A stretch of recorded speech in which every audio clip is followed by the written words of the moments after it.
So today we shall discuss about the complete memory map diagram of electromagnetic induction. So in this electromagnetic induction, first of all, magnetic flux. What do you mean by this magnetic flux? Magnetic flux is nothing but the imaginary lines drawn. For example, this is a magnet. The imaginary lines drawn to show the magnetic field is called as magnetic flux. It may be a magnet or it may be a coil. So in the coil also, magnetic lines of flux will be there surrounding the coil. So therefore, the imaginary lines drawn to show the magnetic field is called as magnetic flux. And what is the definition of magnetic flux? Magnetic flux means phi, which is a product of magnetic field into area of cross section, areal vector we can say. So whenever in this direction magnetic field is there, that is B, and areal vector is always perpendicular to the area of the surface we have been selecting here. So therefore, this is B and this is A, and the total flux because of this surface is taken as phi is equal to B dot A, which is a dot product that is BA cos theta. Then after that, according to Faraday's law, whenever there is a change in the flux, when there is rate of change of flux, then EMF is developed in the coil. For example, if you consider a magnet having north and south pole, if there is a coil here, this is a magnetic lines of flux here. So whenever this magnet goes closer to and again comes back fro, then whenever it is going closer to the coil, more lines of flux are linked with the coil, and whenever it is coming back, less lines of flux are linked with the coil. So whenever the magnetic lines of flux linked with the coil changes because of to and fro motion, an EMF is developed in the coil, which is called as electromotive force, which is the cause of the current produced in the coil. So because of this rate of change of flux produced with the coil because of to and fro motion in the magnet, an EMF is developed in the coil that is called as E is equal to d phi by dt. And here it is explained by Lenz's law. So if you consider Lenz's law, what do you mean by Lenz's law? This is called as Faraday's law, and this is called as Lenz's law. What is this Lenz's law explaining? So whenever magnet is going closer to the coil here, for example, if you consider this is a magnet having north pole and south pole, it is going very closer to the coil, then the coil in which the current moves in an anti-clockwise direction. Whenever the current moves in an anti-clockwise direction, we can consider this as a north pole. So whenever this magnet goes closer to the coil, the current in the coil flows in an anti-clockwise direction, behaving like a north pole. And when the magnet is going closer, this coil will repel the north pole. And whenever it is going away, then when a magnet moves away from the coil, then what happens? This coil behaves like a south pole, because of which the current passes through the coil in a clockwise direction, and S represents the clockwise direction. N, if you draw arrows to N, it is going to be anti-clockwise. For S, if you draw the arrows, it is going to be clockwise. With this, it is understood that when a magnet is moving forward, the coil converts itself into a north pole, opposing the magnet to come inside. And when the magnet is trying to move away, the coil behaves like a south pole, not allowing the magnet to move back, and it attracts. So with this, it is clear that when it goes closer, it repels. When it is moving away, it tries to attract, and that is explained by negative sign. So negative sign indicates that the EMF and change in flux are in exactly opposite direction. And next thing is motional EMF. What do you mean by this motional EMF? You all know that if any rod is present and this rod is moving with certain velocity in a magnetic field B having length L, then EMF developed inside the rod of metal is given by E is equal to BLV, where B is said to be the magnetic field surrounding the rod, L is said to be the length of the rod, V is said to be with which velocity the rod is moving forward. Next is rotational EMF. If any rod, for example, if any rod rotates like this having length L in a magnetic field B, then rotational EMF is given by E is equal to half B L square omega, where omega is said to be the angular velocity of the rod, L is said to be the length of the rod, and half is the numerical value. Therefore, half B L omega, L square omega is your formula for rotational EMF.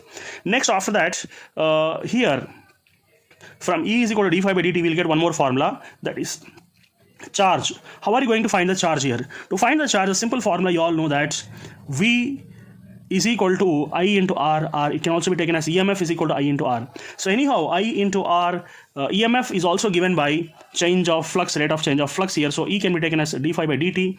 E is also imagined to be a potential difference, which is according to Ohm's law, I taken as I into R.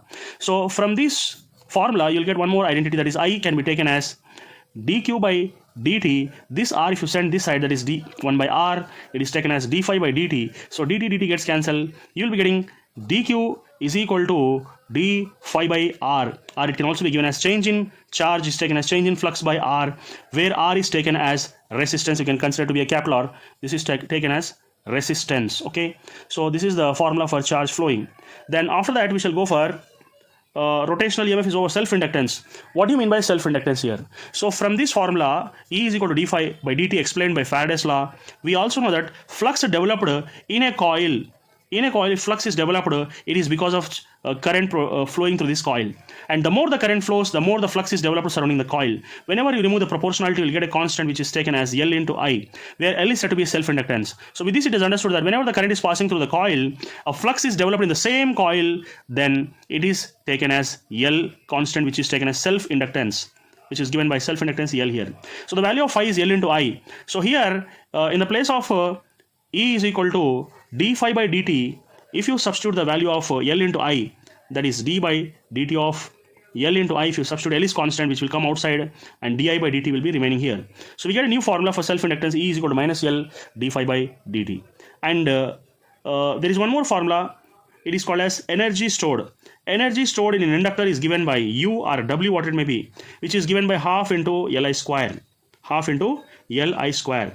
So with this, it is clear that here we all know that flux phi is equal to L into I. So instead of L, we can also consider as flux by I. L into I. So L can be taken as phi by I, or you can also consider what is said to be I is equal to phi by L also. So here, instead of I, if you take phi by L, it is going to become phi square by L square. That is, if you take internal energy half, instead of L, instead of what is said to be L, you take L only. Instead of I, you take it as I is equal to phi by L, because phi is equal to Li. Then you will be getting I is nothing but phi square by L square. So LL gets cancelled. Therefore, you'll be getting phi square by 2L. So phi square by 2L is the formula here. Okay. So, and it also be taken as phi, which is equal to half into phi into L. Okay. So half you take common out here. And you also know the phi is equal to L into I. So again, if you substitute the value of phi is equal to L into I, it is going to be half. Phi means L square I square by L. So LL gets cancelled here. So you'll be getting here half into flux into L is left now. Okay. So like this, the important formulas we have to discuss here is this one. And the next formula which we have to discuss here is energy stored is given by a formula U is equal to B square by 2 mu naught. B is nothing but the magnetic field. B and mu naught is said to be the permeability of free space. So your formula for energy stored density is U is equal to B square by 2 mu naught. Then self-inductance means whenever the magnetic field, whenever the magnetic flux in a coil changes, EMF is developed in the same coil. So, and that is called as self-inductance L.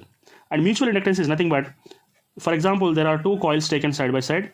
Because of these two coils, one inductance is developed which is called as mutual inductance. Okay, so mutual inductance is nothing but flux developed in one coil because of change in the current in the other coil is directly proportional here. And whenever you remove this proportionality, you'll be getting a constant, that is flux is equal to M into I2, which is taken as I1. So flux developed in the first coil due to change in the current in the second coil is taken as mutual inductance.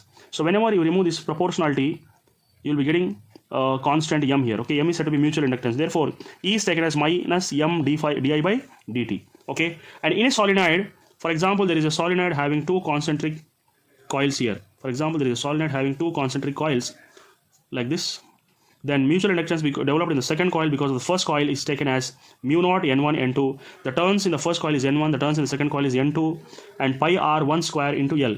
Okay, so therefore the length of the coil is taken as L, and R1 is said to be the radius of the first coil whole square. So therefore this is a memory map diagram to understand electromagnetic induction. If any other chapter you want, just message me or comment me below. I will create one more memory map diagram. Thank you very much.